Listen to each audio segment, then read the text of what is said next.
Customer කෙනෙක්ගේ request එකකට හැදුන customise bracelet එකක් බලමුද? ඉතින් එයා වයිට් කලර් තමයි බ්‍රේස්ලට් එක රික්වෙස්ට් කරලා තිබුණේ. ඉතින් මෙන්න මේ charm එක තමයි එයා සිලෙක්ට් කරගෙන තිබුණේ. අපි බලමු කොහොමද මේක හදන්නේ කියලා. ඒකට අපිට glass bead, charms, ඒත් එක්කම spacer bead, elastic අවශ්‍ය වෙනවා. ඉතින් මෙන්න මේ elastic thread එක තමයි මම ගත්තේ. මේක තමයි බ්‍රේස්ලට් වලට හොඳම එක. ඉතින් තව අපිට අවශ්‍ය වෙනවා chain අවශ්‍ය වෙනවා. ඒත් එක්කම jump ring සහ head pin අවශ්‍ය වෙනවා. අපි බලමු කොහොමද මේ බ්‍රේස්ලට් එක හදාගන්නේ කියලා. මුලින්ම මට අවශ්‍ය පබළු ටික මෙන්න මේ විදිහට දාගන්නවා. එයා චුට්ටක් ලොකු අතකට ඉල්ලපු හින්දා අපිට සාමාන්‍යයෙන් පබළු 20ක් විතර අපි පාවිච්චි කරන්න ඕනේ මේ බ්‍රේස්ලට් එක හදන්න. සාමාන්‍යයෙන් නම් සාමාන්‍ය අතකට නම් පබළු 18ක් වගේ තිබ්බහම හොඳටම ඇති. අපි මේක චුට්ටක් ලොකුවට ඉල්ලපු හින්දා බීඩ්ස් 20ක් විතර එකතු කරගන්නවා. ඉතින් මෙන්න මේ විදිහට තමයි බීඩ්ස් ටික එකතු කරගෙන යන්නේ. ඉතින් හරිම සිම්පල් මිනිමල් බ්‍රේස්ලට් එකක්.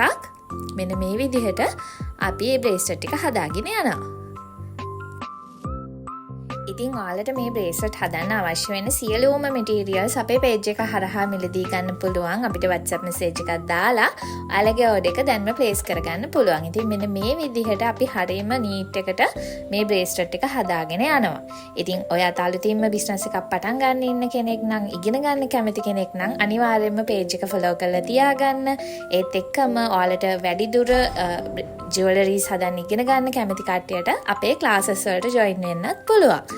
ඉතින් මෙන්න මේ විදිහට මම මගේ බ්‍රේස්ලට් එක හදාගෙන යනවා. ඉතින් කස්ටමර් රික්වෙස්ට් කරපු විදිහට තමයි මම මේ බ්‍රේස්ලට් එක හදන්නේ.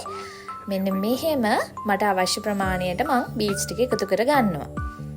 ඉතින් මම කලින් කිව්වත් වගේ චුට්ටක් ලොකු අතකට නම් අපි glass bead 20ක් වගේ පාවිච්චි කරනවා 8mm size එකකින්. සාමාන්‍යයෙන් ස්ටෑන්ඩඩ් සයිස් එකට නම් අපි glass bead 18ක් spacer beads එක එකතු කරගත්තාම හොඳටම ඇති. ඉතින් මම මෙන්න මේ වගේ ගැට ගහගෙන අපි ඊළඟට බලමු මේකට charm එක hang කරගන්නේ කොහොමද කියලා. ඉතින් charm එක hang කරගන්න කලින් අපි මේකට චූටි pearl එකක් hang කරගන්නවා මේ crackle bead එකෙන්ම. ඒකට මම මේ chain කොටසක් කපා ගන්නවා. ඉතින් අපි චූටිම chain කොටසක් කපා ගන්න ඕනේ සෙන්ටිමීටර 1.5ක විතර chain කොටසක් කපාගෙන මෙන්න මේ විදිහට මුලින්ම අපේ හැංගින් එක හදා ගන්න ඕන. ඒකට මම crackle bead එකක් පාවිච්චි කරනවා.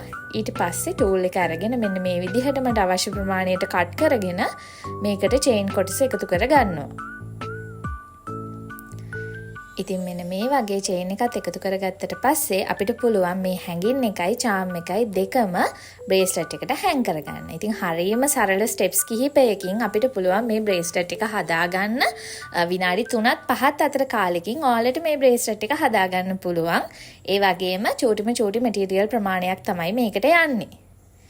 ඉතින් මෙන්න මේ විදිහට හරිම ලස්සනට බ්‍රේස්ලට් එක හදාගත්තා. ඉතින් ඔයාලටත් පුළුවන් මේ වගේ කස්ටමයිස් බ්‍රේස්ලට් අපිට කියලා ඩිසයින් කරගන්න, අපිට කියලා හදාගන්න. ඒවටත් අවශ්‍ය අය අපිට WhatsApp message එකක් දාන්න. ඉතින් මෙන්න මේ විදිහට මං hang කරගන්නවා. ඉතින් හදුවට පස්සේ මෙන්න මේ වගේ හරිම ලස්සන බ්‍රේස්ලට් එකක් තමයි ඔයාලට හම්බෙන්නේ. මෙන්න මේ වගේ හරිම simple elegant look එකක් එන bracelet එකක් තමයි එන්නේ.